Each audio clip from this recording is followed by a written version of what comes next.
तर central hall मधली ही दृश्य आपण पाहतो। काही वेळातच आता पक्षनिरीक्षक आणि देवेंद्र फडणवीस स्वतः देखील सेंट्रल हॉल मध्ये पोहोचतील। तीही विंडो आपण या ठिकाणी पाहतोय जेव्हा नेते इथून बाहेर पडतील आणि दुसरी विंडो आपण इथे पाहतोय ती म्हणजे सेंट्रल हॉल मधली।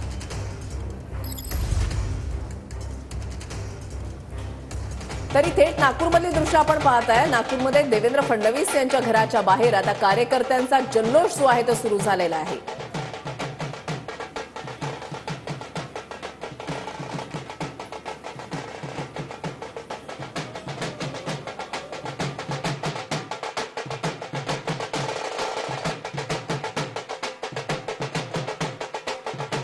स्थानाच्या बाहेर आपण इथे पाहतो की कशा प्रकारे जल्लोष सुरू आहे।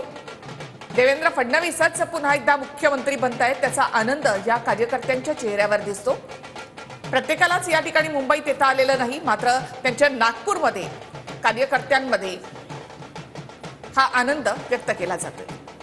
देवेंद्र फडणवीस यांच्या घराच्या बाहेर ज्या दिवशी निकाल लागला त्याच दिवशी महाविजयाचे शिल्पकार असं एक मोठं होर्डिंग, एक कटआउट जे आहे ते लावण्यात आलेलं होतं आणि आता त्यांच्या घराच्या बाहेर कार्यकर्त्यांचा हा जल्लोष जो आहे तो सुरू झालेला आहे।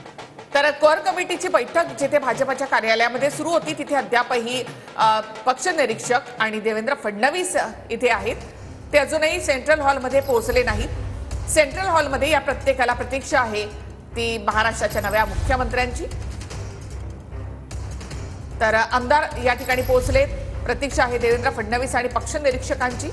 मोठे नेते जे कोर कमिटीमध्ये उपस्थित होते ते देखील आता सेंट्रल हॉलमध्ये पोहोचलेले आहेत। भाजपची ही प्रक्रिया आहे, ज्या ठिकाणी भाजप ही सरकार स्थापन करत असते त्या ठिकाणी पक्षनिरीक्षक जे आहे ते राज्यामध्ये येतात, एक महत्त्वपूर्ण बैठक होते आणि त्याच्यानंतर गटनेता निवडीवर शिक्कामोर्तब केला जातो। हीच प्रक्रिया महाराष्ट्रामध्ये सुद्धा राबवली जाते। काल रात्री निर्मला सीतारमण आणि विजय रुपाणी हे मुंबईमध्ये दाखल झाले। आज सकाळी भाजपच्या कोर कमिटीची बैठक झाली ज्याच्यामध्ये भाजपचे सर्व वरिष्ठ नेते, ज्येष्ठ नेते जे आहेत ते उपस्थित होते आणि याच बैठकीमध्ये देवेंद्र फडणवीस यांचं नाव पुन्हा एकदा घेतलं गेलं आणि त्याच्यानंतर त्यांचं नाव गटनेता म्हणून प्रस्ताव कोण मांडणार, अनुमोदन कोण देणार या नावांवर चर्चा झाली, शिक्कामोर्तब झालेला आहे। सेंट्रल हॉलमधली दृश्य आपण या ठिकाणी पाहताय। आमदार नेते जे आहेत ते पोहोचलेले आहेत। पक्षनिरीक्षक आणि देवेंद्र फडणवीस हे कोणत्याही क्षणी सेंट्रल हॉलमध्ये पोहोचू शकतात। ही दोन दृश्य आपण या ठिकाणी पाहताय। नागपूरमध्ये देवेंद्र फडणवीस यांचं निवासस्थान, त्या निवासस्थानाच्या बाहेर कार्यकर्त्यांनी आता अशा पद्धतीनं जल्लोष करायला सुरुवात केलेली आहे। फडणवीसच मनामधले मुख्यमंत्री आहेत अशी प्रतिक्रिया प्रत्येक भाजपा आमदारानं या सेंट्रल हॉलमध्ये आतमध्ये शिरण्याच्या अगोदर, उपस्थित राहण्याच्या अगोदर दिलेली आहे। बैठकीमध्ये फडणवीसांच्या नावावर शिक्कामोर्तब झाल्याची बातमी मिळतेय।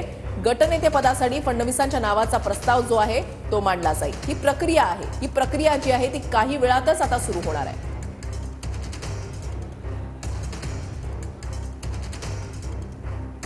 तर तीन दृश्य आपण या ठिकाणी पाहतोय की भाजपच्या ऑफिसमध्ये लाडू वाटण्यात येतील। ज्यावेळेला गटनेता निवडला जाईल आणि महाराष्ट्राचा मुख्यमंत्री ठरेल त्यावेळेला हे लाडू वाटप या ठिकाणी केलं जाणार आहे। याआधी निकाल लागला आणि 132 आमदार देवेंद्र फडणवीस आता सेंट्रल हॉलकडे निघालेले आहेत। ही थेट दृश्य आपण या ठिकाणी पाहतोय। तर भाजपच्या कार्यालयामधून आता देवेंद्र फडणवीस सेंट्रल हॉलकडे निघाले आहेत। त्यांच्या नावाचा प्रस्ताव गटनेते पदासाठी या ठिकाणी मांडला जाणार आहे।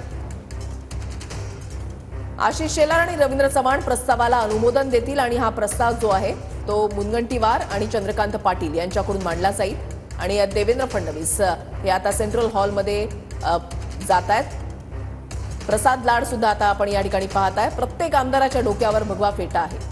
हिंदुत्वाचा मुद्दा घेऊन भाजपनं आतापर्यंत आपला राजकीय प्रवास केलेला आहे। प्रत्येक निवडणुकीमधला भाजपचा मुद्दा राहिलेला आहे तो म्हणजे हिंदुत्वाचा मुद्दा आणि त्याच्यामुळेच आज सेंट्रल हॉल जे आहे ते पूर्णपणे भगवमय झाल्याचं आपण पाहतोय।